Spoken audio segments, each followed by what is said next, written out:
जैसे मेंबर के अंदर हमने शेयर कनेक्शन प्रोवाइड किया तो शेयर जो हाफ अपर थोड़ा सा रीजन जो है फ्लेंज कनेक्ट हो गया स्लैब के साथ, तो फ्लेंज का जो अपर थोड़ा सा जो लेयर है वो एक रीजन होता है, सरफेस भी कहलाता है, जिसके अंदर वो कंप्लीटली ट्रांसफर कर रहा होता है शेयर स्ट्रेसेस को। शेयर स्ट्रेसेस बल्क क्वांटिटी में उस रीजन के अंदर जनरेट होती है और वो उनको ट्रांसफर करता है फ्रॉम जो कि शेयर स्ट्रेसेस कंक्रीट और सरफेस स्टील के दरमियान जो जनरेट हुआ बॉन्डिंग की वजह से जनरेट हुआ उन शेयर स्ट्रेसेस को वो ट्रांसफर करता है।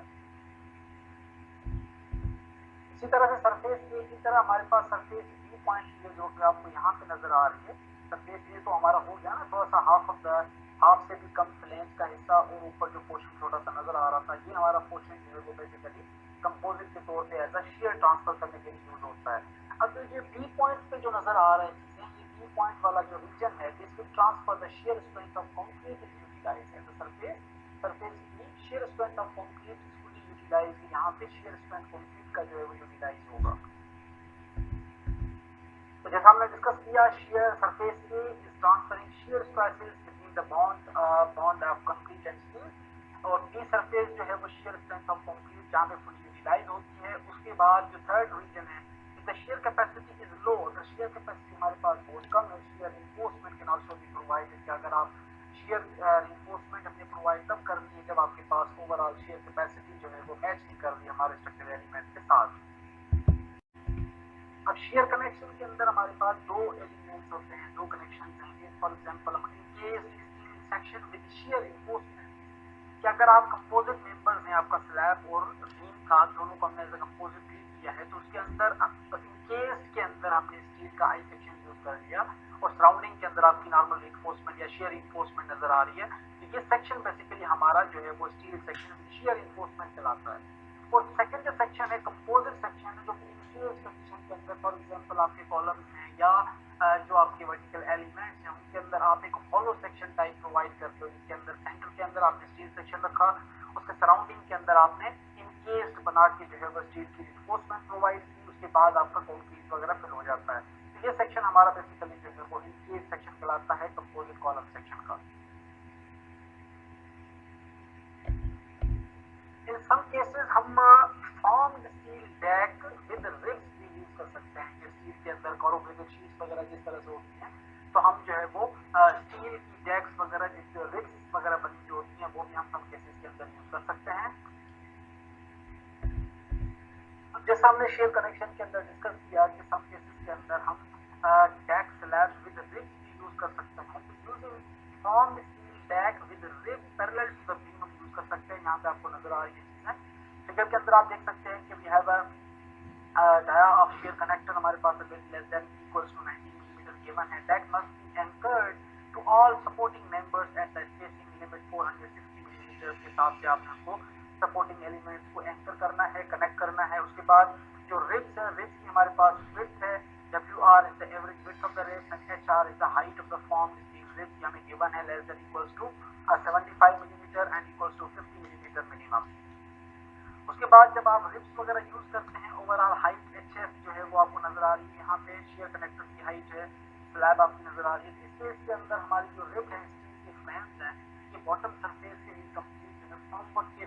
जो है वो की तरह यूज होते हैं, और स्टील जब आप फिल करते हैं एज अ फॉर्मवर्क भी काम कर रहे हैं और एज एडिशनल ये बाइंड हो जाते हैं आपके एडिशनल स्लैब के साथ, तो as a steel deck ribs के तौर पे ये काम कर रहे होते हैं। So if we use rib steel deck, formwork for the slab is not required, कि अगर आप ये वाला स्लैब यूज करते हो तो केस के अंदर आपको एडिशनल फॉर्मवर्क वगैरह की जरूरत नहीं पड़ती। रिब्स जो है वो पैरेलल टू द बीम हम यूज कर सकते हैं और परपेंडिकुलर टू द बीम भी हम यूज कर सकते हैं steel deck ribs. So deck must be anchored to all the supporting members at a spacing limit 460 millimetre के सपोर्टिंग मेंबर्स जो है वो उनको प्रॉपर्ली जो है वो एंकर करना है। यहाँ पे आपको इमेज नजर आ रहा है, जो एंकरिंग हमारा जो शेयर कनेक्टर है वो प्रॉपर्ली कनेक्ट हो जाता है स्लैब के अंदर, जिसके लेफ्ट पोर्शन है जहाँ पे हमने रिब्स यूज किया, ribs parallel to the plane of paper and formed steel deck जो है वो हमने अदर साइड के ऊपर यूज किया। Concrete below the top of the steel deck must be neglected to determine the composite section properties के। अगर जो आपका टॉप है steel deck concrete below the top of the steel deck, steel के जो आपका सेक्शन है, स्टील का जो डैक है, उससे जो बॉटम सरफेस के अंदर जो आपका स्टील आ रहा है उसको हम इग्नोर कर देंगे, कंपोजिट सेक्शन के अंदर हम उसको यूज नहीं करेंगे, क्योंकि बाकी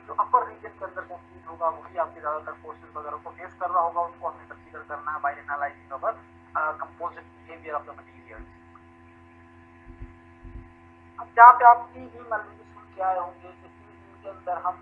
रेक्टेंगुलर बीम और उसके ऊपर जो है वो फ्लेंज या उसके ऊपर स्लैब का पोर्शन जो है मतलब टी बीम डिजाइन करते हैं। तो उस केस के अंदर हमारे पास एक क्वेश्चन माइंड में राइज होता है कि what is the effective width of the section, कि हाउ मच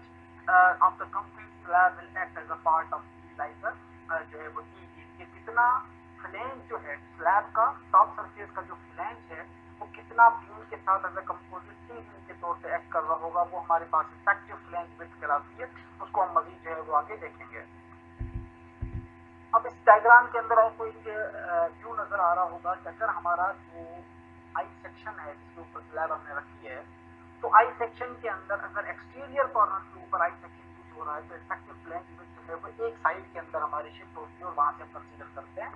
और अगर हम इंटीरियर सेक्शन की बात कर रहे हैं तो इंटीरियर गर्डर का जो स्लैब है उसका जो टी बीम का जो पोर्शन है वो हमारा इफेक्टिव फ्लेंज विड्थ दोनों तरफ से दोनों डायरेक्शन के अंदर मूव कर रहा होगा। कितना उसका स्पेसिफाई लेंथ दोनों डायरेक्शन के अंदर होंगी या एक डायरेक्शन के अंदर होंगी, उसको हम मजीद आगे डिटेल में डिस्कस करते हैं। इफेक्टिव विड्थ चूज करने के लिए हम जिस तरह से हमने डिस्कस किया इंटीरियर एंड एक्सटीरियर गर्डर्स के हवाले से, कि अगर हम इंटीरियर गर्डर की बात करते हैं तो effective flange width for the जो स्लैब का पोर्शन है एज अ फ्लेंज एक्ट कर रहा होगा गर्डर के ऊपर, वो हमारा होता है L/4 और S, दोनों वैल्यूज में से जो स्मॉलर वैल्यू है वो हम चूज करेंगे। L basically is the span of the girder, जो आपका गर्डर की लेंथ है उसका L/4, और या आपका जो स्पेसिंग है, स्पेसिंग बिटवीन द बीम जो आपकी स्पेसिंग आ रही है वो आप स्पेसिंग कंसीडर करेंगे। और अगर आपका एक्सटीरियर पोर्शन है तो उसका भी हाफ हो जाता है, यानी कि जो स्मॉलर आप कंसीडर करेंगे हम L/8, यानी कि स्पैन लेंथ जो है उसका हम स्पैन ऑफ द गर्डर का L/8 करेंगे, या S/2 plus distance from the centre to edge of slab, के सेंटर से लेके एज तक जो डिस्टेंस आ रहा है लेंथ के ऊपर जो एक्ट कर रहा है वो हम डिस्टेंस ऐड कर देंगे, लेकिन S/2 डिस्टेंस भी कंसीडर करेंगे। तो ये हमारा जो है वो स्पेसिफिक गाइडलाइन है इफेक्टिव फ्लेंज विड्थ के लिए जो कि हमने डिजाइन करनी है। AISC American institute of steel construction के जो जनरल गाइडलाइंस हैं, प्रोविजंस हैं, वो क्या कहती हैं कि load effect determination,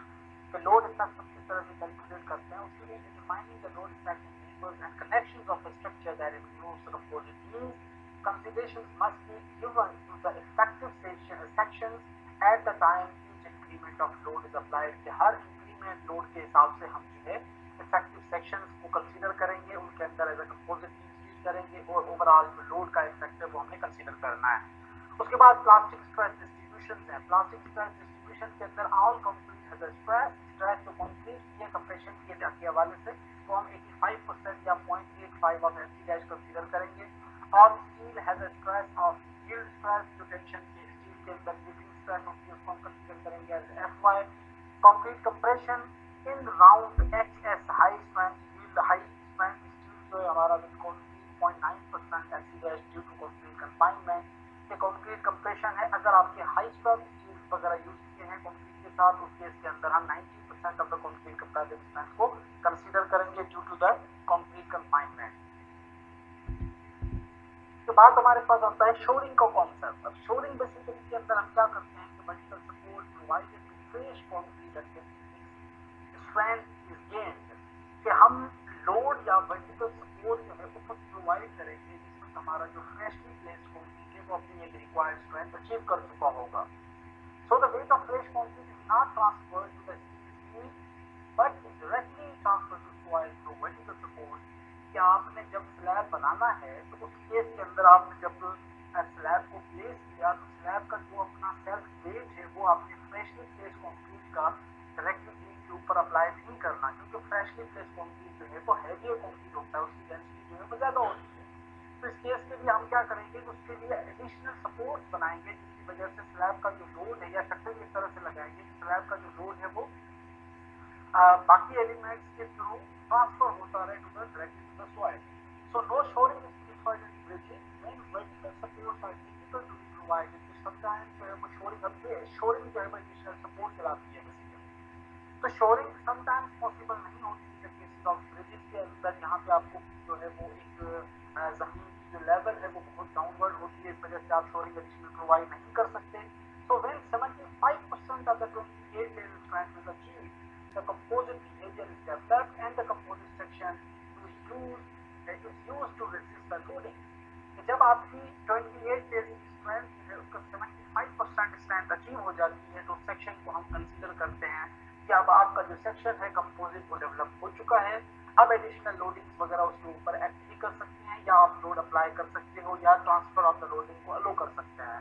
So this thing basically is known as a shoring and non-shoring. Non-shoring basically bridges के अंदर जो वेव ज़्यादातर हम फेस कर रहे होते हैं। shoring का कॉन्सेप्ट जो है नॉर्मल स्ट्रक्चर्स के अंदर हम अप्लाई करते हैं। अब हमारे पास इलास्टिक सेक्शन प्रॉपर्टीज हैं। इलास्टिक सेक्शन प्रॉपर्टीज के अंदर हमें डिफरेंट इक्वेशंस और फार्मूलाज वगैरह गिवन है कि डिफरेंट मटेरियल्स की वर्ड्स ऑफ इलास्टिसिटी या ओवरऑल इफेक्टिव फ्लैंग यूनिट्स वगैरह हम किस तरह से कंसीडर करते हैं।